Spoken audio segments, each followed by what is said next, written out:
Hello, welcome to my YouTube channel. आज का जो विषय है वह है नाटक का उद्भव और विकास। हिंदी साहित्य की जितनी भी विधाएं हैं उन विधाओं में नाटक विधा का बड़ा ही महत्व है। यह बहुत महत्वपूर्ण विधा है।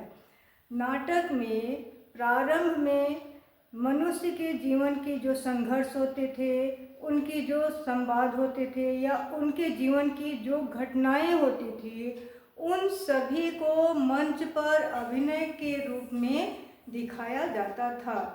प्राचीन काल में लोगों के मनोरंजन की आवश्यकता के अनुसार यह मंच पर दिखाया जाता था। तो मंच पर जो अभिनय स्वरूप दिखाया जाता था वही हमारा क्या है, नाटक था। तो इस नाटक में सभी प्रकार के साहित्यिक, राजनीतिक, आर्थिक सभी क्षेत्रों पर इसमें दिखाया गया है। प्रारंभ में जो था यज्ञ, लोकगीत और नृत्य के माध्यम से ही यह दिखाया जाता था। अब हम लोग देखेंगे कि नाटक का मूल या नाटक की परिभाषा क्या है। तो नाटक का जो मूल धातु है, यह धातु नट है। नट का अर्थ होता है करना या जैसा करना, यानी जो घटनाएं घटित हो रही है उसके अनुसार अभिनय मंच पर प्रस्तुत करना।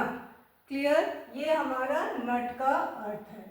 ये नट जो शब्द है, जो मूल धातु है, यह हमें कहाँ से प्राप्त हुआ है? यह हमें संस्कृत से विरासत के रूप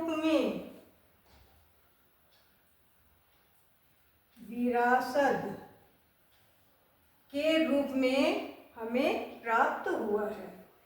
तो प्रारंभ में यह नृत्य के माध्यम से या लोकगीत के या यज्ञ जो धार्मिक अनुष्ठान होते थे उस पर आधारित ये नाटक हुआ करते थे। धीरे धीरे उसमें क्या होने लगा, परिवर्तन हुआ। भरत मुनि ने नाट्य शास्त्र को नाट्य वेद या पंचवेद कहा है। तो नाटक का हिंदी साहित्य में जब विकास होने लगा तो यह विकास भारतेंदु हरिश्चंद्र के युग से प्रारंभ हुआ। यानी विकास जो आया वह विकास भारतेंदु हरिश्चंद्र के युग से ही आया। भारतेंदु हरिश्चंद्र के पहले भी नाटक गद्य के रूप में न लिख करके काव्य के रूप में लिखा जाता था। इनसे पहले गोपाल चंद्र गिरधर दास ने नहुस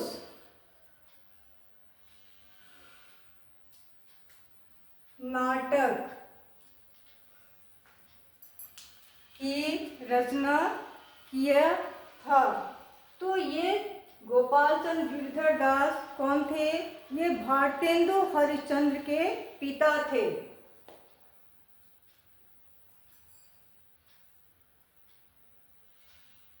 लेकिन विकास प्रारंभ कहाँ से हुआ?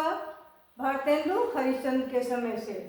भारतेंदु हरिश्चंद्र ने अपने समय के राजनीतिक, ऐतिहासिक सभी क्षेत्रों में या जो वर्तमान परिस्थितियां थीं उन परिस्थितियों के अनुसार उन्होंने नाटक लिखा।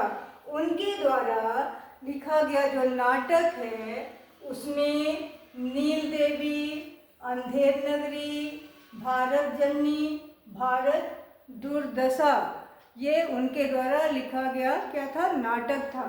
तो इन नाटकों में उन्होंने उस समय हमारे देश भारतवर्ष की जो वर्तमान परिस्थितियां थी, राजनीतिक, सामाजिक, धार्मिक सभी क्षेत्रों में उन्होंने वर्णन किया है। इसके अतिरिक्त राजा लक्ष्मण सिंह ने शकुंतलम ये सारा गद्य के रूप में नाटक आया। शीतला प्रसाद त्रिपाठी, जानकी मंगल इत्यादि नाटक की उन्होंने रचना किया। इसके बाद छायावाद युग आता है। छायावाद युग का समय जो था 1918 से 1936 तक। तो छायावाद युग में जयशंकर प्रसाद आते हैं। जयशंकर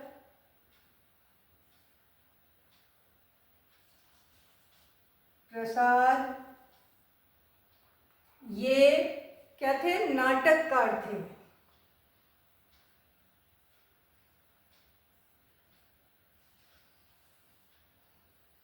इसलिए जयशंकर प्रसाद के समय को ये प्रसाद युग, प्रसाद युग के नाम से जाना जाता है। इन्होंने अनेकों नाटक लिखे, जिसमें ध्रुव स्वामिनी है, चंद्रगुप्त विक्रमादित्य है, स्कंदगुप्त है। ये सारे नाटक क्या है? ऐतिहासिक थे।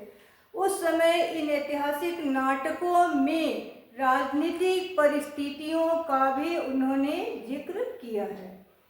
इनके अतिरिक्त उस समय के प्रसिद्ध नाटककार मोहन राकेश जी भी थे। मोहन राकेश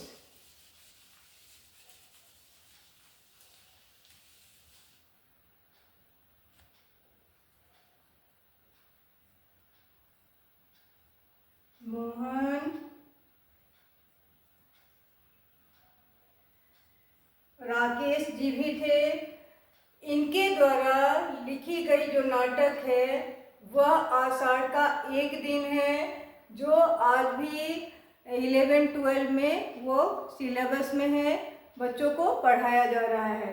तो इस नाटक में उन्होंने ऐतिहासिकता के साथ साथ राजनीति का भी वर्णन किया है। और यहाँ पर उन्होंने ऐतिहासिक कवि कालिदास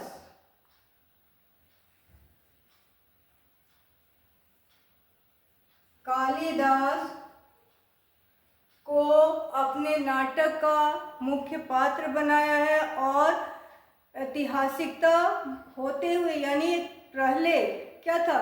नाटक काव्य के रूप में था। तो वे एक कवि थे, कवि कालिदास। उनके द्वारा लिखी गई जो रचनाएं थी, ऋतु संहार उनकी पहली रचना थी। इसके अलावा उन्होंने अभिज्ञान शकुंतला, मेघदूत जैसे काव्यों की उन्होंने रचना की। उस पात्र को उन्होंने राजनीति में लाकर खड़ा कर दिया, और राजनीति में खड़ा करने के बाद आधुनिकता का उन्होंने दिखाया कि किस तरह से राजनीति में एक साहित्यकार जो जब आता है तब वह कभी भी सफल नहीं हो पाता है। एक जगह उनका यह संवाद था कि जब कोई राजनीति में आता है तब राजनीति का एक एक क्षण का बड़ा ही महत्व होता है। यदि उस समय व्यक्ति एक क्षण को भी चूक जाता है, एक क्षण के लिए भी यदि चूक जाता है, तो ऐसी स्थिति में पूरा राजनीतिक रूप ही बदल जाता है। इसलिए राजनीतिक जीवन की धुरी में हमेशा सचेत रहना पड़ता है। यानी एक साहित्यकार कभी भी राजनीति में सफल नहीं हो सकता है। इसको उन्होंने आधुनिकता के रूप में दर्शाया है। तो इस तरह से हमारा जो नाटक है, नाटक का विकास हुआ। वीडियो कैसी लगी?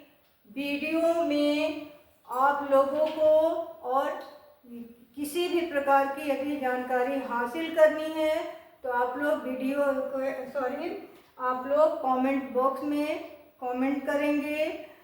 वीडियो को आप लोग लाइक, शेयर, सब्सक्राइब अवश्य ही करें